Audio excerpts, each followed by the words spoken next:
गीता अ18 के श्लोक नंबर 62 में भगवान स्वयं कह रहे हैं कि अर्जुन उस परमेश्वर की शरण में जा जिसकी कृपा से परम शांति व शाश्वत स्थान अर्थात सतलोक को प्राप्त होगा। वो परमेश्वर कौन है, कहां है, कैसा है, जानने के लिए कृपया अवश्य सुनिए जगत गुरु तत्वदर्शी संत रामपाल जी महाराज के अमृत वचन। परमात्मा कहते थे, तीन लोक और भवन चतुर्दश कोई नहीं सत्संगी। तीन लोक ये अलग कहे जाते हैं, पृथ्वी लोक, स्वर्ग लोक और पाताल लोक। और ये विष्णु का लोक, शिव का लोक, दुर्गा का लोक, धर्मराज का लोक, ब्रह्मलोक के अंदर भी 4 लोक अलग से बना रखे इस काल में ब्रह्मलोक में। और नीचे के एक पाताल को छोड़ के 6 लोक और हैं। ये कुल मिलाकर 14 लोक अलग से कहे जाते हैं। तो परमात्मा कहा करते थे कि 3 लोक और भवन चतुर्दश कोई नहीं सत्संगी, यानी कोई भी तत्व ज्ञान से, सत्य ज्ञान से परिचित नहीं है। और परमात्मा कहते हैं, धर्मदास ये जग बोराना और कोई ना जाने पद निर्वाणा। कोई भी नहीं जानता निर्वाण पद को, मोक्ष मार्ग को। अब ये बात बड़ी कठिन हो जाती है, गले उतरती नहीं। उन भगत समाज के क्या किसी को भी पता नहीं था कि हाँ, परमात्मा कहते थे, मेरे साधो भाई मन सब जग भूला पाया, इसी भूल में ब्रह्मा भूला, जिसने वेद सरसाया और वेद पढ़ियो पंडित भूला, और वो मूल ज्ञान नहीं पाया, मर्म भेद नहीं पाया।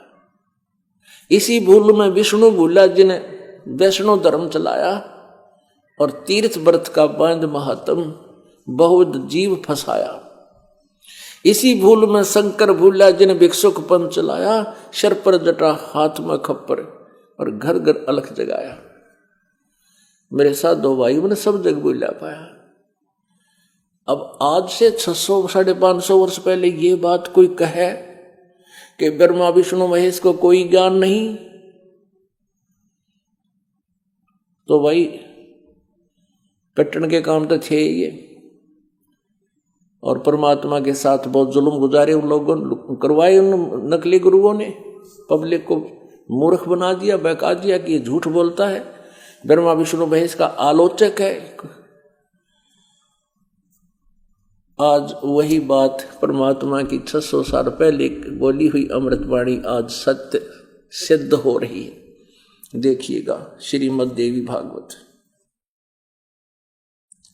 गीता प्रेस गोरखपुर से प्रकाशित है। संपादक हनुमान प्रसाद पोदार, चमनलाल गोस्वामी।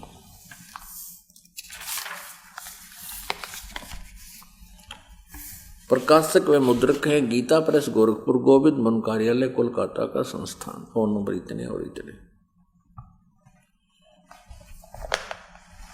अब इसके 28-29 पृष्ठ पर ब्रह्मा विष्णु नारद और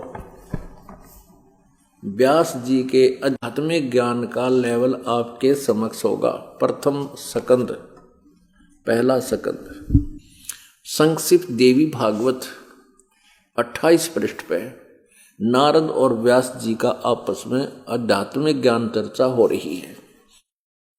नारद जी ने कहा, महाभाग व्यास जी इज द राइटर ऑफ 18 पुराण और इन 4 वेद, श्रीमद् भगवत गीता आदि का यो राइटर है।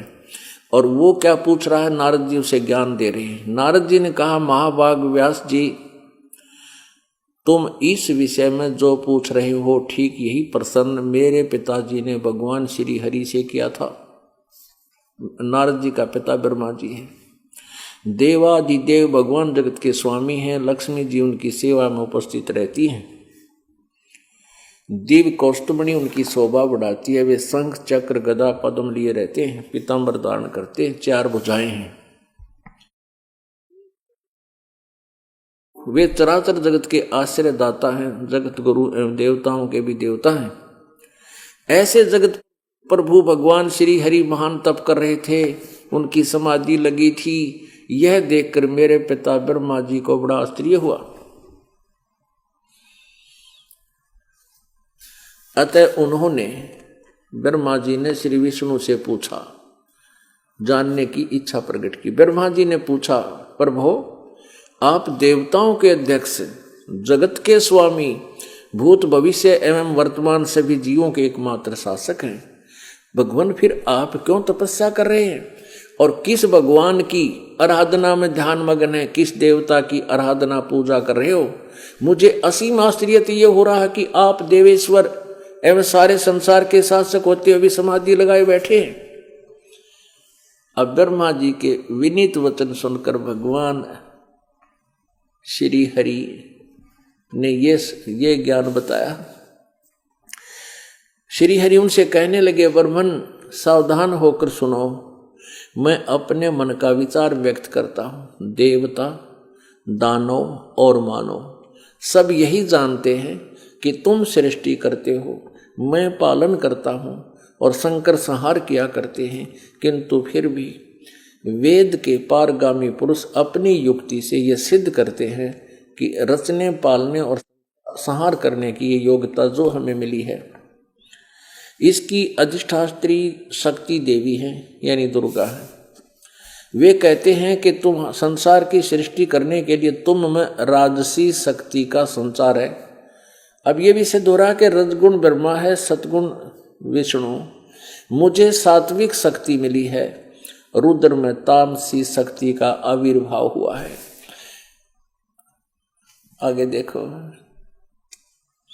सुवर्त प्रत्यक्ष और परोक्ष दोनों उदाहरण मैं तुम्हारे सामने रखता हूं, सुनो। यह निश्चित बात है कि उस शक्ति के अधीन होकर ही मैं इस शेष नाग की सैया पर सोता और सृष्टि करने का अवसर आते ही जाग जाता हूं।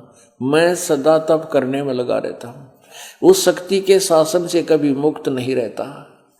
कभी अवसर मिला तो लक्ष्मी के साथ सुखपूर्वक समय बिताने का सौभाग्य प्राप्त होता है। मैं कभी तो दानों के साथ युद्ध करता हूँ, अखिल जगत को भय पहुंचाने वाले दैत्यों के विकराल शरीरों को शांत करना मेरा परम कर्तव्य हो जाता है। मैं सदा तप करने में लगा रहता हूँ और उस दुर्गा की शक्ति से बाहर नहीं रह सकता। कभी दाव लग गया, अवसर मिला तो कुछ से मैं अपने घर पर रह पाता हूँ। और फिर मैं अखिल जगत को भय पहुंचाने वाले, मैं कभी तो दानों के साथ युद्ध करता रहता हूँ। अब यहाँ तो घोर तप करता है, अपनी बैटरी चार्ज करता है और फिर इन राक्षसों को मार के पाप कमाता है विष्णु जी। वह बैटरी डिस्चार्ज हो जाती है, उसकी शक्ति अक्षीण हो जाती है। और फिर क्या बताते हैं विष्णु जी, कह रहे हैं मुझे सब प्रकार से शक्ति यानी दुर्गा के अधीन होकर रहना पड़ता है। उन्हीं भगवती शक्ति का मैं निरंतर ध्यान किया करता हूं। ब्रह्मा जी, मेरी जानकारी में इन भगवती शक्ति से यानी दुर्गा से बढ़कर कोई देवता नहीं। यानी मेरे आध्यात्मिक ज्ञान में जितना मुझे ज्ञान है, मैं दुर्गा से ऊपर किसी भगवान को नहीं जानता। मेरे जानकारी में ये सबसे बड़ा भगवान, सबसे बड़ी देवता या दुर्गा है। मैं इसी की पूजा में निरंतर ध्यान इसी का किया करता हूं। अपने आत्माओं, ये सत्र आ गया श्री विष्णु जी के आध्यात्मिक ज्ञान का। क्या कह रहे हैं कि मैं दुर्गा से ऊपर किसी भगवान को नहीं मानता। मेरे लिए तो फाइनल गॉड है, कंप्लीट गॉड दुर्गा है। अब दुर्गा कह रही है कि तुम मेरी पूजा भी मत करो, सभी बातों को छोड़ दो, केवल ब्रह्म की पूजा करो। वही परमात्मा पूर्ण है, उसका ओम नाम है। उस ओम नाम के जाप से उसको प्राप्त कर जाओगे और वो ब्रह्म लोक में रहता है। अपने आत्मा 2 अक्षर की बात थी। इतने बड़े बड़े ग्रंथ है, ठीक है ग्रंथ हैं, ये तो एक समझ लो ये वन, और उस वन में जो जड़ी, बहुत सी जड़ियां होती हैं। हमने वेद को पता होता है कौन सी जड़ी चाहिए, सारे वन का क्या करेंगे। अपनी वो जड़ी निकाल ले और औषधि बनावे और रोग नाश करे। हमने यह जड़ी निकाल ली इन सभी सदग्रंथों रूपी वन से, जंगल से, और अपना काम बढ़िया। और एक जड़ी में तभी जिसके पत्ते की आवश्यकता, पत्ते पत्ते तोड़ कर दवाई में मिला ले, बाकी डंठड़ा का क्या करेंगे। तो इसी प्रकार हमने इन सदग्रंथों से वो अनिवार्य विवरण आपके समक्ष रूबरू करा दिया, जिससे हमारी यह दवाई बन गई ज्ञान सुलझान की और जन्म मरण के रोग काटने की। अब देखिएगा 7वां स्कंध, ये है 462 पृष्ठ।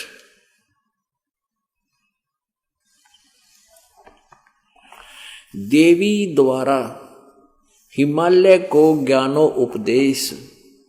हिमालय पर्वत नहीं, ये राजा था एक हिमालय, और ब्रह्म स्वरूप का वर्णन। श्री देवी जी कहने लगी, पर्वतराज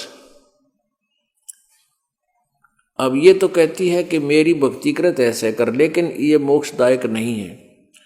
उस ब्रह्म का क्या स्वरूप है यह बतलाया जाता है, जो प्रकाश स्वरूप है, सबके अत्यंत समीप में स्थित, हृदय रूप गुहा में स्थित होने के कारण गुहाचर नाम से प्रसिद्ध, और महान पद अर्थात परम प्राप्य है। वह समस्त प्रजा के ज्ञान से परे है, अर्थात किसी की बुद्धि में आने वाला नहीं है, यह तुम जानो। जो परम प्रकाश रूप है, जो सूक्ष्म से भी अत्यंत सूक्ष्म है, जिसमें संपूर्ण लोक और इन लोकों में निवास करने वाले प्राणी स्थित हैं, वही यह अक्षर ब्रह्म है। अब दुर्गा कहीं तो ब्रह्म कह रही है, कहीं अक्षर ब्रह्म कह रही है। अक्षर पुरुष तो ये अक्षर ब्रह्म तो परब्रह्म है। फिर भी ये उआ बाई ज्ञान लास्ट में ये कहाँ समाप्त करते हैं। अब ये महिमा तो सुनाते हैं वो अविनाशी भगवान की, और विधि लास्ट में बताते हैं, और ब्रह्म को ही कंप्लीट गॉड बता करके अपना अज्ञान थ्योरी बंद कर देते हैं। वह यही अक्षर ब्रह्म है, वही सबके प्राण है, वही सबकी वाणी है, और वही सबके मन है। वह ये परम सत्य और अमृत अविनाशी तत्व है।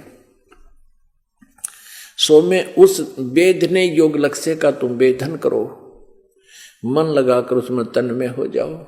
सो में उपनिषद में कथित महान अस्त्र रूप धनुष लेकर उस पर उपासना द्वारा तीक्ष्ण किया हुआ बाण संधान करो, और फिर भावानुगत चित्त के द्वारा उस बाण को खींचकर उस अक्षर रूप ब्रह्म को ही लक्ष्य बनाकर अपना आत्माओं, जिनको इस ज्ञान काफी बार सुन रखा है इस दास का, अब आसानी से समझ लोगे दुर्गा कितना अज्ञान है इसमें। यहाँ कह रही अक्षर रूप ब्रह्म, अक्षर ब्रह्म के बारे में भी बोल रही है। अक्षर माने वैसे अविनाशी परमात्मा होता है। ये महिमा तो गाते हैं पूर्ण परमात्मा की, और विधि जाप की केवल ब्रह्म तक की बताते हैं। अक्षर रूप ब्रह्म को लक्ष्य बनाकर वेदन करो। प्रणव, प्रणव माने ओम, धनुष है, जीवात्मा बाण है, और ब्रह्म को उसका लक्ष्य कहा जाता। अब अक्षर ब्रह्म छोड़कर इब आगे ये ब्रह्म का ऊपर है, और ब्रह्म की साधना बता दी। ये तो महिमा गा रही है ये कि वह समस्त के प्रजा के ज्ञान से परे, अर्थात किसी की बुद्धि माने वाला नहीं है, तुम जानो। जो परम प्रकाश रूप है, जो सूक्ष्म से भी अत्यंत सूक्ष्म है, जिसमें संपूर्ण लोक उन लोकों में निवास करने वाले प्राणी स्थित हैं, वही यह अक्षर ब्रह्म है। अब यहाँ दुर्गा के ज्ञान की स्थिति देख लो, या फेल हो रही है कि जैसे ये कहते हैं ये जो इतने ब्रह्मांड हैं ये सारे परमात्मा में स्थित हैं। परमात्मा निराकार भी बता रहे हैं ये, लेकिन यहाँ कहते हैं वही ये अक्षर ब्रह्म है, वही सबके प्राण है, वही सबकी वाणी है, वही सबके मन है, वही परम सत्य है। और आखिर में यहाँ बता रही है उस, और फिर लास्ट में कहती है ओम नाम जाप कर, जीवात्मा बाण है और ब्रह्म उसका उद्देश्य है। ब्रह्म का ऊपर छोड़ दिया और ओम नाम पहला छोड़ दे। आगे देखो, अब क्या कह रहे हैं, उस एकमात्र परमात्मा को ही जाने, दूसरी सब बातों को छोड़ दे। अपनी साधना को भी कहती है छोड़ दे, नहीं केवल एक उसकी पूजा करो। यही अमृत रूप परमात्मा के पास पहुंचाने वाला पुल है।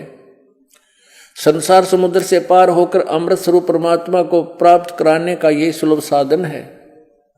इस आत्मा का ओम के जप के साथ ध्यान करो। अब यहां आत्मा कहें इसने, या तो परमात्मा कहते, इस परमात्मा का ओम के जप के साथ ध्यान करो। इससे अज्ञान में अंधकार से सर्वथा परे और संसार समुद्र से उस पार जो ब्रह्म है उसको पा जाओगे। ओम का नाम जाप करो, ब्रह्म को पा जाओगे। और यहां महिमा गाई जा रही है परम अक्षर ब्रह्म की। वह ये अक्षर ब्रह्म, अक्षर माने अविनाशी होता है, क्योंकि ये तीनों ब्रह्मों की जानकारी कहीं नहीं दे पाए, सरपुरुष, अक्षर पुरुष और परम अक्षर पुरुष, एक गीता जी को छोड़कर। तो यहाँ तो महिमा ये वह यह परम सत्य और अविनाशी तत्व है, वो तो पूर्ण परमात्मा है, परम अक्षर ब्रह्म है। क्योंकि ये ब्रह्म तो नाशवान है। और आखिर में विधि बता रहे हैं ये कि ओम के जप के साथ ध्यान करो इस आत्मा का, ब्रह्म का, और इससे अज्ञान अंधकार से सर्वथा परे जो संसार समुद्र से उस पार जो ब्रह्म है उसको पा जाओगे, तुम्हारा कल्याण हो। और वो कहाँ रहता है? वह ये सबका आत्मा ब्रह्म, ब्रह्मलोक रूप दिव्य आकाश में स्थित है। अब यजुर्वेद अध्याय नंबर 40 के मंत्र 17 में कहा है कि वो पूर्ण परमात्मा, पूर्ण पुरुष तो प्रोक्ष है, और अहम ओम खम ब्रह्म, खम का अर्थ है दिव्य आकाश, ब्रह्मलोक रूपी दिव्य आकाश में वो काल रहता है, ब्रह्म रहता है, उसका ओम नाम है। पुण्यात्माओं, ये तो ज्ञान दे दिया दुर्गा ने कि ब्रह्म की पूजा करो, ओम नाम है, और सब बातें छोड़ दो। अब ब्रह्म ने श्रीमद् भगवत गीता जी का ज्ञान दिया श्री कृष्ण में प्रवेश करके। 8वें अध्याय के 13वें श्लोक में कहता अर्जुन, ओम इति एकाक्षरम ब्रह्म विवहान माम अनुस्मरण ये प्रयाति तजन देहम सयाति परमाम गतिम। मुझ ब्रह्म का एक ओम मंत्र है, और जो उच्चारण करके स्मरण करता हुआ शरीर छोड़कर जाता है, यानी अंतिम सांस तक इसका जाप करता है, वह ओम से मिलने वाली जो उपलब्धि है उसको प्राप्त कर लेगा, वो परम गति को प्राप्त होता है। 8वें अध्याय के 16वें श्लोक में कहा कि ब्रह्मलोक पर्यंत भी सभी जन्म मृत्यु के अंदर है, वहां गए हुए प्राणी भी फिर लौट कर आते हैं। 4थे अध्याय के 5वें और 9वें श्लोक में गीता ज्ञान दाता कहता अर्जुन, तेरे और मेरे बहुत जन्म हो चुके, तू नहीं जानता मैं जानता हूं, मेरे जन्म और कर्म दिव्य है। गीता जी अध्याय नंबर 2 के श्लोक 12 में कहा कि अर्जुन, तेरे और मेरे पहले भी जन्म थे, आगे भी होंगे, ये ना सोच के हम अभी अभी जन्मे। दूसरे अध्याय के 17वें श्लोक में कहा कि अविनाशी तो उसको जान जिसको मारने में कोई सक्षम नहीं। और 15वें अध्याय के 1 से 4 में कहा कि जब तत्वदर्शी संत तुझे मिल जाए उसके बाद उस परम पद परमेश्वर की खोज करनी चाहिए, जहां जाने के बाद प्राणी फिर लौटकर कभी नहीं आते। इससे सिद्ध है कि ब्रह्म साधना करने वाले का भी जन्म मृत्यु है, क्योंकि ब्रह्म का भी जन्म मृत्यु है। इसलिए कहा कि उस परम अक्षर ब्रह्म की साधना करने वाले फिर कभी लौटकर संसार में नहीं आते। अब उस परम अक्षर ब्रह्म की साधना को ये ब्रह्म नहीं जानता, उसके लिए ऑप्शन छोड़ दिया 4थे अध्याय के 34वें श्लोक में गीता जी में कि उस तत्व ज्ञान को तू तत्वदर्शी संतों से जाकर समझ, और वो उस परमात्म तत्व के बारे में पूर्ण मोक्ष मार्ग, वो निर्वाण पद के विषय में तुम्हें जानकारी देंगे। इससे सिद्ध है कि गीता ज्ञान दाता ब्रह्म भी इनकम्प्लीट नॉलेज रखता है, इसका भी पूर्ण ज्ञान नहीं। और सतयुग के ब्राह्मण एक क्या करना, एक बोरी में तो एक परखी मार के देख ले, उसके सारे उसे पता लग जाएगा इसमें कैसा माल है। अब सतयुग के ब्राह्मणों ने कितना ज्ञान था वेदों का, फिर त्रेता और द्वापर कलयुग का तो कहना है कि, क्योंकि उन्हीं से आगे वो ज्ञान चलता हुआ आ रहा था। ये देखिएगा, वही देवी भागवत गीता प्रेस गोरखपुर से प्रकाशित है। ये 6वां स्कंद, संक्षिप्त देवी भागवत, 414 पृष्ठ पे। यह देखो 414 पृष्ठ पे, यहां से जन्मेजय ने पूछा, महाभाग किस युग में कैसा धर्म का स्वरूप है? इस संपूर्ण विषय को विशेष रूप से बताने की कृपा कीजिए। व्यास जी बोले, राजन, यह निश्चय है कि सतयुग में ब्राह्मण वेद के पूर्ण विद्वान थे और उनके द्वारा निरंतर भगवती जगदम्बा की आराधना होती थी। ये पूर्ण विद्वान थे वेद के ब्राह्मण, सतयुग के ऋषि महर्षि, और वह दुर्गा की पूजा करते थे। वेद में कितना भी नहीं लिखा दुर्गा की पूजा करने का, कहीं विधान नहीं है। केवल एक ओम नाम का मंत्र जो दुर्गा खुद कह रही है, ब्रह्म की पूजा करो।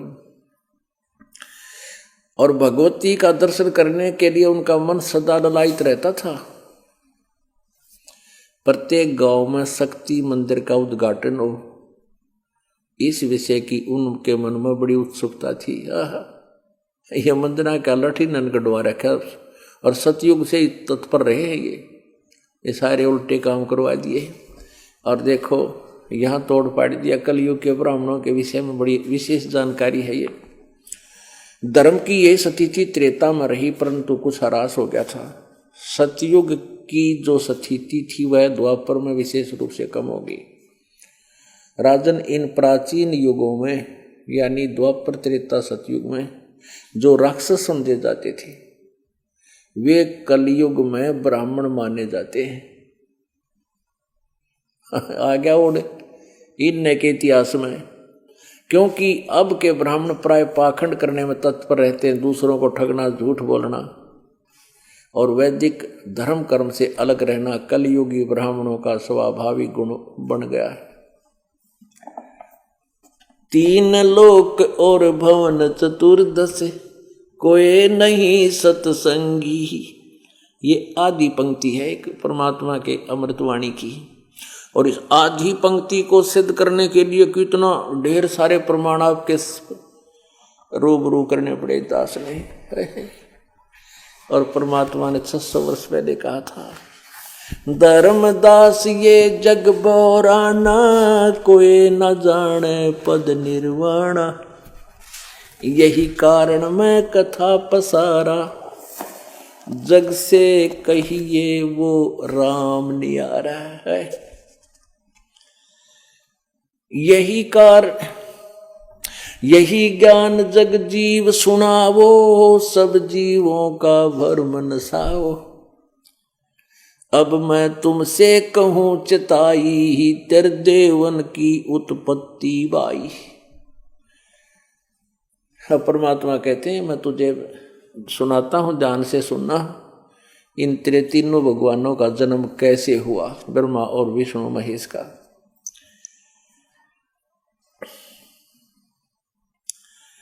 अब मैं तुमसे कहूं चिताई, तेरे देवन की उत्पत्ति भाई। कुछ संक्षेप कहूं गहुराई, सब संशय तुमरे मिट जाई। भरम गए जग वेद पुराना, आदि राम का भेद न जाना। अब पुण्यात्माओं, परमात्मा कहते हैं वेद पढ़ने पर भेद न जाने। ये बाचा पुराण 18। और जड़ की मूर्ख पूजा करें, ये भूल रे सृजनहारा। वेद पढ़े हैं लोगन दिखावा, वेद के बड़े ज्ञाता है और पूजन दुर्गा ने थरा के दे भैया। यहां परमात्मा की वाणी है कि सतगुरु बिन काहू न पाया ज्ञाना, जो थोथा बुझ छड़े किसाना। गुरु बिन वेद पढ़े जो प्राणी, समझे ना सार रहे अज्ञानी। पुण्यात्माओं, ये 5500 वर्ष पहले लिपिबद्ध हुए थे वेद, गीता और पुराण। और अभी तक इन ब्राह्मणों को, ऋषियों को, हिंदू धर्म के गुरुओं को इनके विषय में कह का भी पता नहीं था। पुण्यात्मा इतने ऑथेंटिक सदग्रंथ, इतने प्रमाणित सदग्रंथों को जिनको हम अभी तक श्रोधार्य मानते थे, उसके विपरीत ज्ञान हमें सुनाया गया, तो उन जैसे नालायक पृथ्वी पर नहीं, जिनको मैं ऋषि और विद्वान और गुरु कहा करते थे। उन हमारे सारे पूर्वजों को बैठा दिया, काल के मुंह में फंसा दिया और सब किसी पितर भूत बना दिए, और नो कहें ईब उनके श्राद्ध निकालो अपना पेट भरने की खातिर। भरम गए जग वेद पुराना, आदि राम का भेद न जाना। राम राम सब जगत बखाने, आदि राम को बिरला जाने। आदि राम परिभू, परिभू माने आदि प्रभु, सबसे सनातन परमात्मा। ये दुर्वेद अध्याय नंबर 40 के मंत्र 8 में लिखा है, स परि आगात। स माने वह, परि माने सबसे प्रथम, और आगात माने देहधारी। वो सबसे पहला देहधारी है। और उसकी देह कैसी है, शरीर कैसा है? शुक्रम अकायम अवर्णम असनाविरम अबिंधम। और कबीर मनीषी परिभू स्वयंभू व्यवधाता और शाश्वती भय समाभय।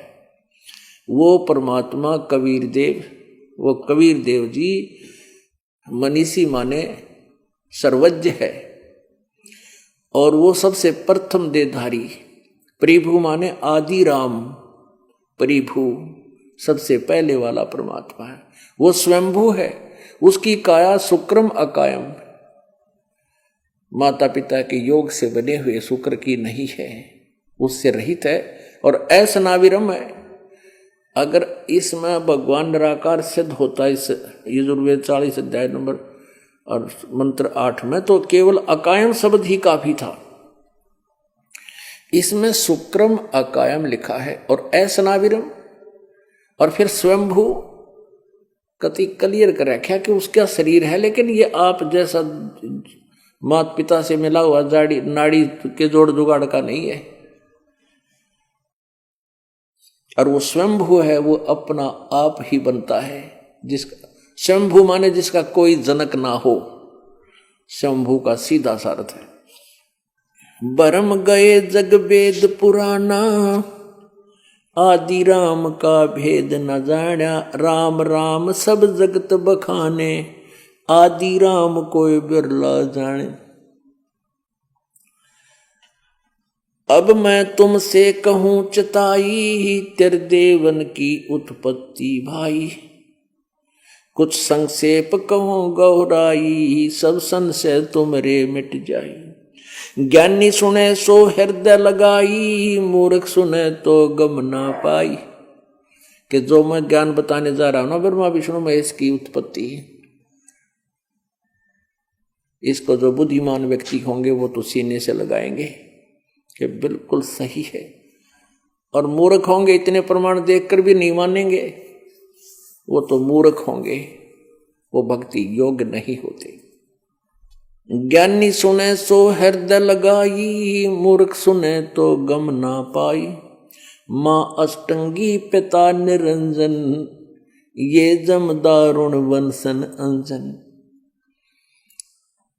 पहले कीन निरंजन राई, पीछे से माया उपजाई। माया रूप देख अति शोभा, देव निरंजन तन मन लोभ्या।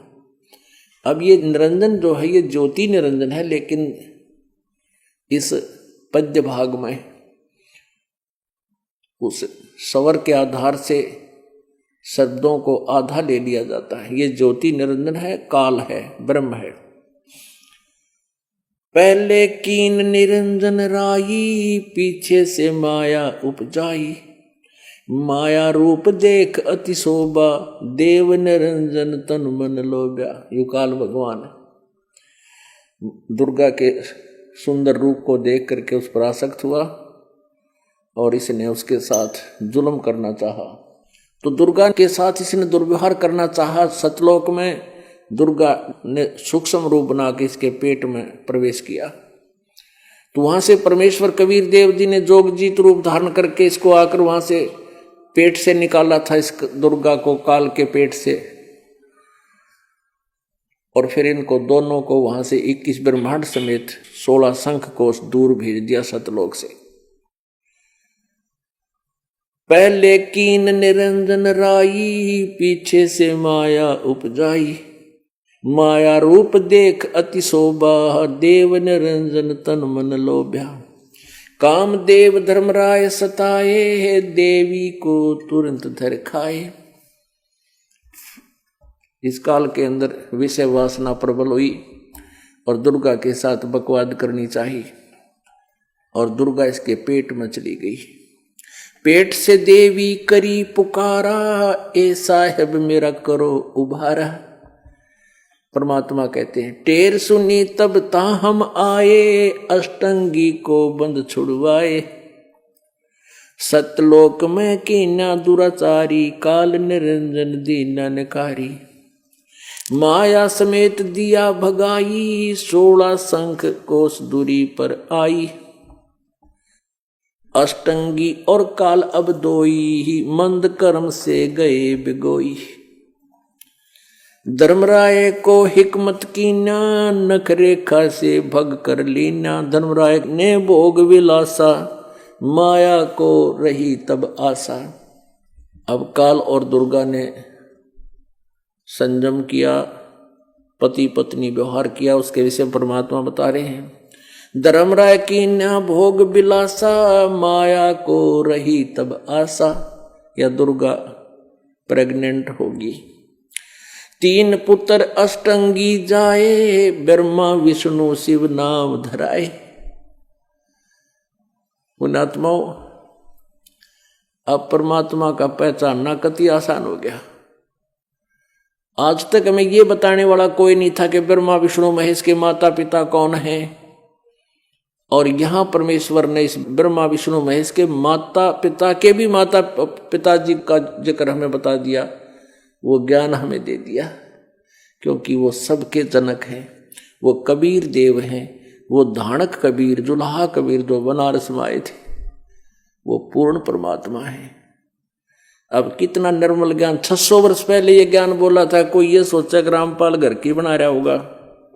आपको कबीर सागर से दिखाता हूं, ये देखिएगा, ये पवित्र सच्चिदानंद घन ब्रह्म की वाणी, कबीर सागर, कबीर वाणी। अब देखिएगा ये कबीर सागर, संपूर्ण 11 भाग, खेमराज श्री कृष्ण दास प्रकाशन बंबई।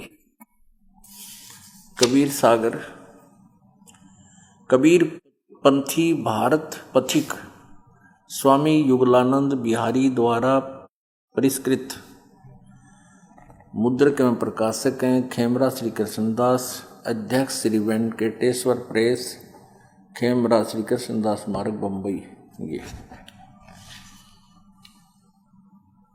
अब देखना इसके बोध सागर में, ज्ञान बोध के अंदर बोध सागर में, ये है ज्ञान बोध, और ये बोध सागर में 21 पृष्ठ 21 पर सुनाते हैं। धर्मदास ये जग बोरा ना, कोई न जाने पद निर्वाणा, यही कारण मैं कथा पसारा, जग से कहिए वो राम नहीं आ रहा। ये गलत मिसप्रिंट कर रखा, नाम नहीं आ रहा। यही ज्ञान जग जीव सुनावो, सब जीवों का भरम नसावो, अब मैं तुमसे कहूँ चिताई, त्रिदेवन की उत्पत्ति भाई, कुछ संक्षेप कहूँ गहुराई, सब संशय तुम्हारे मिट जाई, भरम गए जग भेद पुराना, आदि राम का भेद न जाना।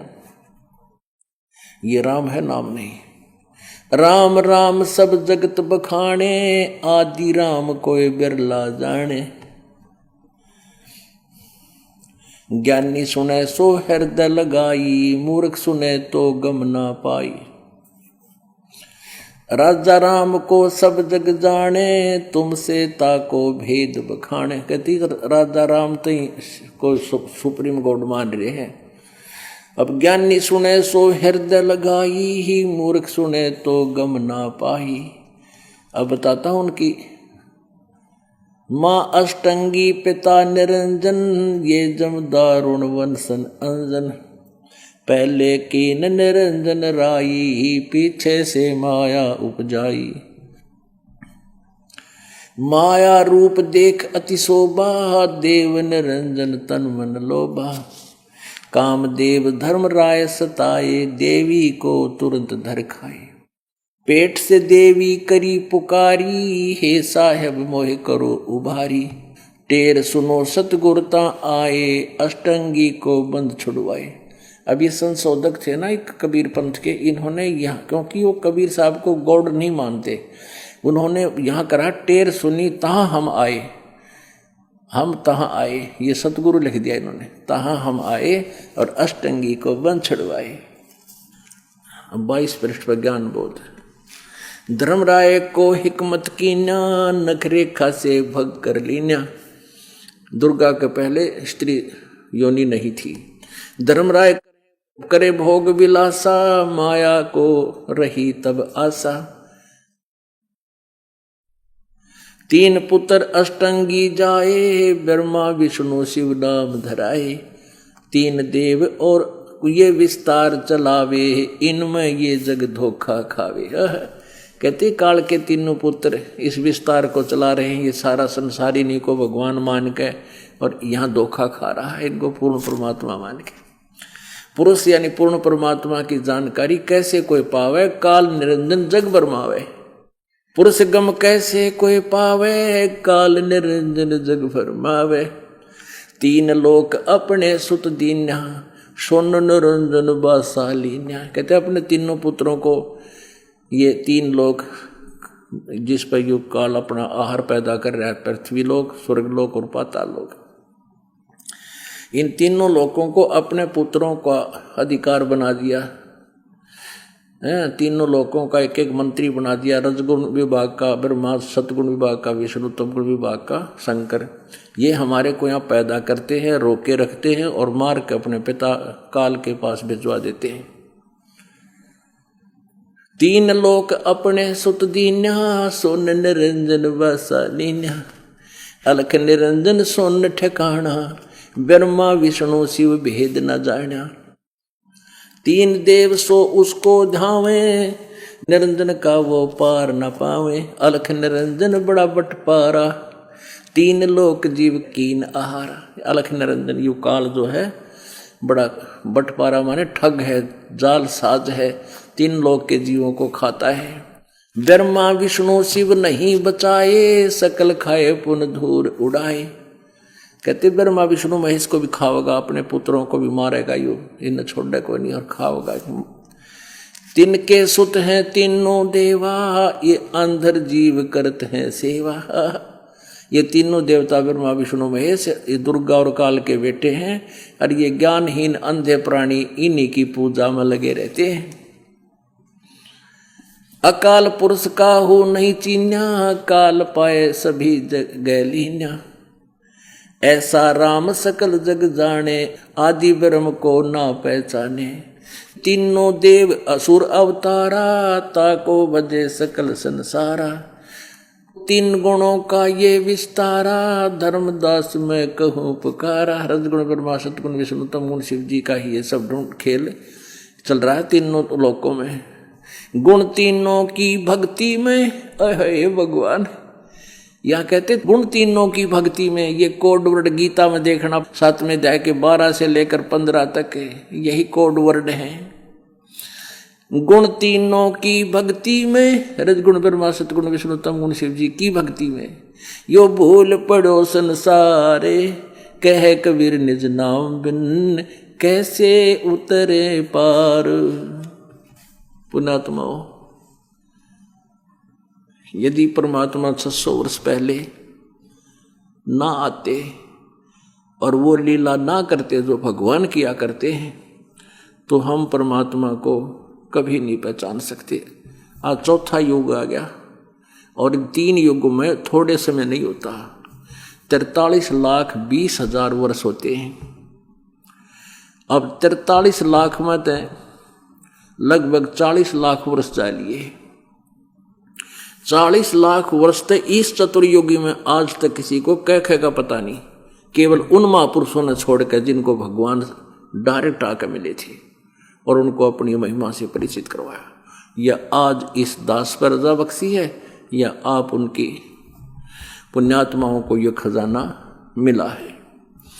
अब 600 वर्ष पहले मालिक ये सब लिख कर बोल कर चले गए थे, आज सब ग्रंथ प्रमाण देते हैं। अब आपको दिखाते हैं शिव पुराण में जो परमात्मा ने 600 वर्ष पहले बोला था, और ये पुराण 5500 वर्ष पहले की लिखी हुई है। और पुण्यात्माओं, आज तक इस पवित्र हिंदू धर्म के अनुयायियों को ये अज्ञानी गुरु ब्राह्मण ये सिलेबस भी ना समझ सके, हमारा जो सब्जेक्ट उनका था उसको भी नहीं समझ सके। हमारा सिलेबस है ये पुराण, गीता और ये वेद, इनके विषय में भी ये नहीं जानते थे, तो ये टीचर ठीक नहीं थे। इन्होंने हमारा जीवन व्यर्थ कर दिया। कोई बात नहीं, जो हो गया सो हो गया। परमात्मा कहते हैं पाछा गई सो जान दे, और ले रहती न राख, उल्टी ला चढ़ाइयो करो अपोठी चाक। या पटरी तो नीचे गाड़ी चली गई, इसने अपनी ने फिर पटरी बदल लो और लाओ चौथा गेर। अब देखो शिव पुराण, समझा है तो सिर दर पाओ, बहुर नहीं रे सादाओ। ये संक्षिप्त शिव पुराण है, गीता प्रेस गोरखपुर से प्रकाशित है। इसके संपादक कौन है? हनुमान प्रसाद पोदार। प्रकाशक मुद्रक के गीता प्रेस गोरखपुर, गोविंद वन कार्यालय कोलकाता का संस्थान। अब यहां से शुरू करते हैं। ये रुद्र संहिता शिव पुराण,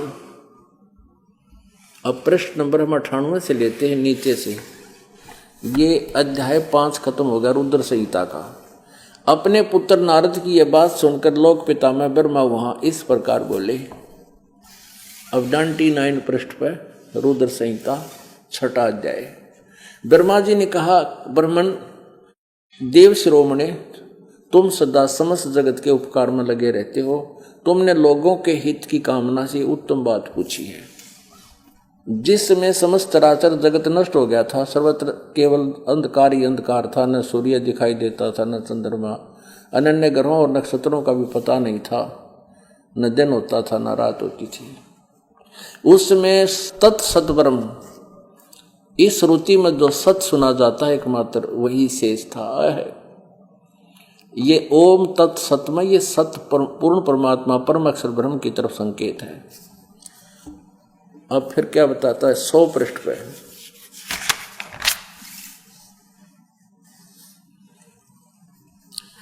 जिस परब्रह्म के विषय में देखो, अब ये कहां से शुरू करते हैं इस काल को। ये परब्रह्म बोल रहा है ब्रह्मा।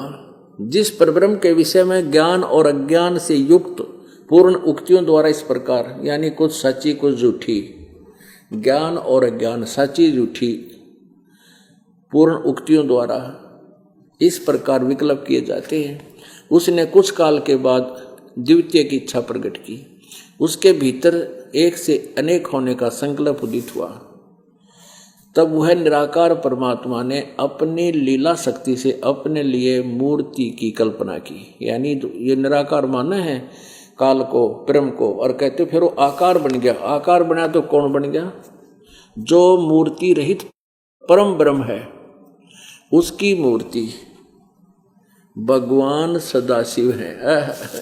अब शिव युग काल, शिव रूप धारण करके आ गया युग काल।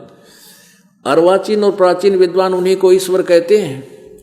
उस समय एकाकी रहकर स्वेच्छानुसार विहार करने वाले उन सदाशिव ने अपने विग्रह माने शरीर से स्वयं ही एक स्वरूप भूता शक्ति की सृष्टि की, जो उनके अपने श्रीअंग से कभी अलग होने वाली नहीं थी। अब यहां अंग माने शरीर होता है। अब जैसे वेदों में अंगीश्वर, अंगीरह, तो सशरीर परमात्मा के विषय में जानकारी है, जो उसके श्रीअंग से, उनके शरीर से कभी अलग होने वाली नहीं थी। अब ये काल, दुर्गा काल के पेट में चली गई।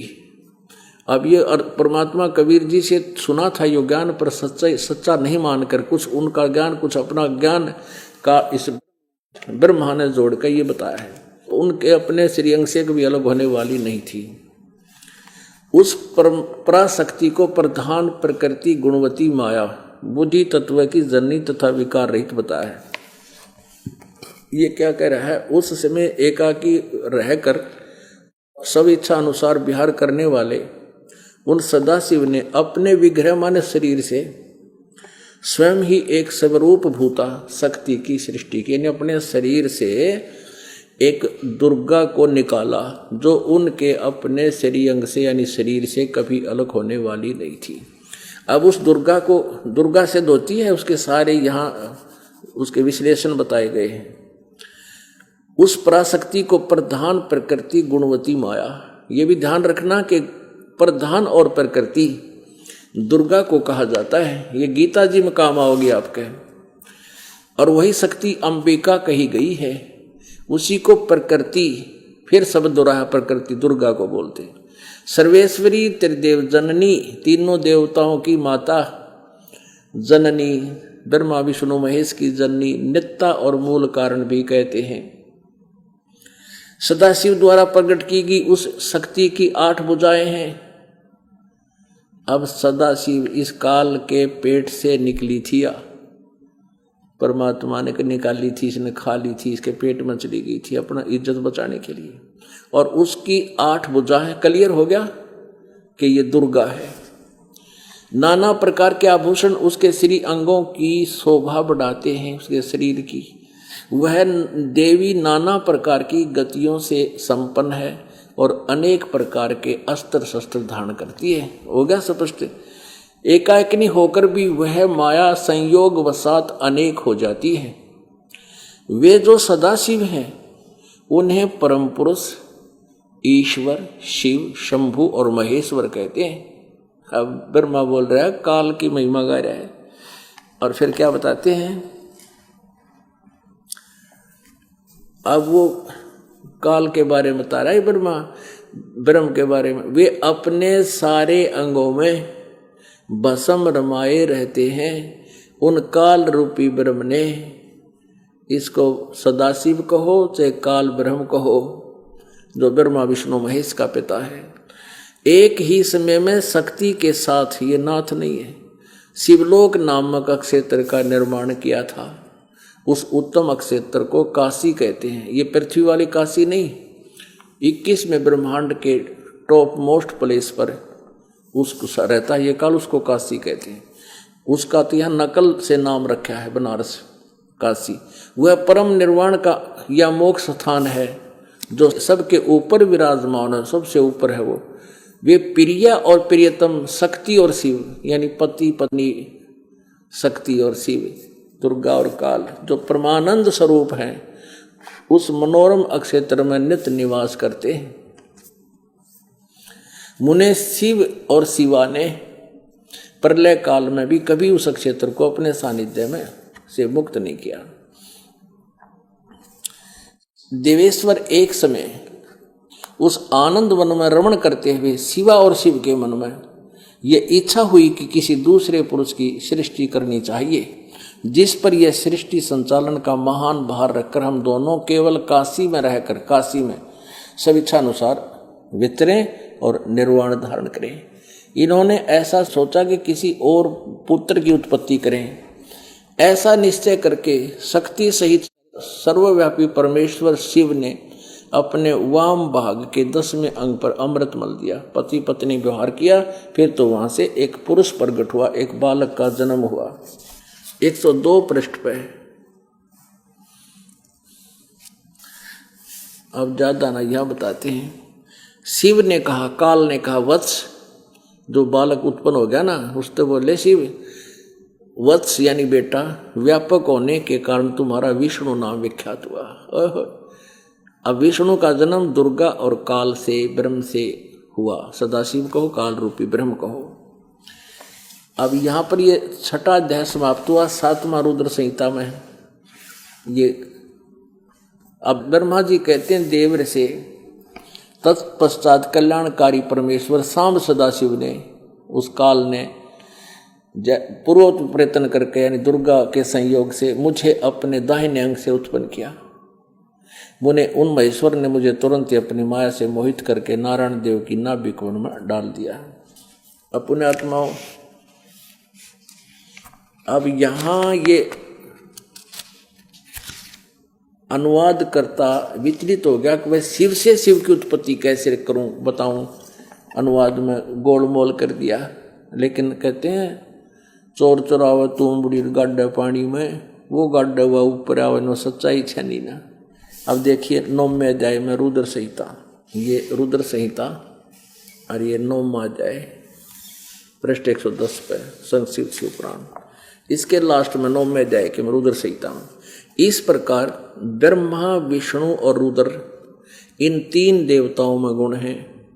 ब्रह्मा विष्णु और शिव कहो महेश कहो, ये यहाँ रुद्र महेश को ही कहा गया क्योंकि 11 रुद्रों के ऊपर इसकी प्रधानता है, इसलिए इसको रुद्र भी कह देते हैं। ब्रह्मा विष्णु और रुद्र इन तीनों देवताओं में तो गुण हैं और वो शिव चौथा, परंतु शिव गुणातीत माने गए। इससे सिद्ध हो गया कि ये 3 तो न्यारे हैं और युग काल इनका पिता है, ये इसके तीनों पुत्र हैं। फिर भी कंसेप्ट और क्लियर करते हैं 25-26 पृष्ठ पे है, ये देखिएगा विद्वेश्वर संहिता। इसमें क्या है, ये विद्वेश्वर संहिता 24 पृष्ठ पे ये एक चित्र देखिएगा पूरा। एक बार ब्रह्मा और विष्णु की लड़ाई इस बात पर होगी, ब्रह्मा बोला मैं तेरा बाप, विष्णु बोला मैं तेरा बाप। इस काल भगवान ने बीच में एक लिंग स्थापित कर दिया, बहुत लंबा तेजों में स्तंभ, और ये फिर लड़ाई भूल के इसकी ओर छोर देखने लगे। तब यो काल आ गया अपने शिव रूप धारण करके, अपने बेटे शिव का रूप धारण करके प्रकट हो गया। तब वो काल इन दोनों से क्या कहता है, ये 25 पृष्ठ पर देखते हैं। ब्रह्मा और विष्णु ने पूछा, प्रभो सृष्टि आदि 5 कर्तों के लक्षण क्या हैं, ये हम दोनों को बताइए। भगवान शिव बोले, युग काल बोला, मेरे कर्तव्यों को समझना अत्यंत गहन है, फिर भी मैं बताता हूं। अब 26 पे हमने अपने काम की बात लेनी, ये सिद्ध करना है कि ब्रह्मा विष्णु महेश अलग हैं और युगकाल अलग है, ये इनका पिता है। ब्रह्मा विष्णु को युगकाल बोल रहा है, पुत्रों तुम दोनों ने तपस्या करके प्रसन्न हुए मुझ परमेश्वर से सृष्टि और सतिथि नामक 2 कृत प्राप्त किए, ये तुम्हें दोनों बहुत प्रिय है। इसी प्रकार मेरी विभूति स्वरूप रुद्र और महेश्वर ने ये मैं नहीं है, ने 2 अन्य उत्तम कृत संहार और तिरोभाव मुझसे प्राप्त किए, परंतु अनुग्रह नामक कृत दूसरा कोई नहीं प्राप्त कर सकता। अपने आत्माओं, ये 2 तो ब्रह्मा विष्णु महेश हो गए, रुद्र और महेश्वर ये न्यारे हो गए, और युग बोल रहा है पुत्रों, युग 5वां हो गया। अब ये काल ब्रह्म है, ये ब्रह्म बोल रहा है, यहां देखिएगा और क्लियर होता है। मैंने पूर्व काल में अपने स्वरूप भूत मंत्र का उपदेश किया है, जो ओंकार के रूप में प्रसिद्ध है। वह मंगलकारी मंत्र है। सबसे पहले मेरे मुख से ओंकार ओम प्रकट हुआ, जो मेरे रूप का बोध कराने वाला है। ओंकार वाचक है, मैं वाच्य हूं, यह मंत्र मेरा स्वरूप ही है। प्रतिदिन ओंकार का निरंतर स्मरण करने से मेरा ही सदा स्मरण होता है। ओम मंत्र काल का है, ये सिद्ध है। मेरे उत्तरवर्ती मुख से अकार यानी ए का, और पश्चिम मुख से ऊ का, ओकार कहो चाहे ऊ कहो, दक्षिण मुख से मैं का, मकार कहो चाहे मैं कहो, पूर्ववर्ती मुख से बिंदु का, जो इसके ऊपर ये ए ऊ और ऊपर बिंदु का, तथा मध्यवर्ती मुख से नाद का प्राकाट्य हुआ है। इस प्रकार 5 अवयवों से युक्त ओंकार का विस्तार हुआ है। इन सभी अयों से एकीभूत होकर यह प्रणव ओम नामक एक अक्षर हो गया। गीता जी अध्याय नंबर 8 के श्लोक 13 में कहा कि अर्जुन ओम इति एकाक्षरम ब्रह्म व्यवहारण माम अनुसमरण ये परियाति तदन देहम सयाति परमाम गतिम। मुझ ब्रह्म का ये केवल एक ओम मंत्र है, एक अक्षर का ओम मंत्र है। इन सभी अयों से एकीभूत होकर ये प्रणव ओम नामक एक अक्षर हो गया। और ये देखो ना, ओम नमः शिवाय, ये गलत रॉन्ग है, ये इन्होंने अलग से लिखाई में लिखा है। ये मंत्र कोई नहीं है, ये बिल्कुल गलत लिखा है, मूल संस्कृत में नहीं है ये मंत्र, ये केवल ओम मंत्र है इसका।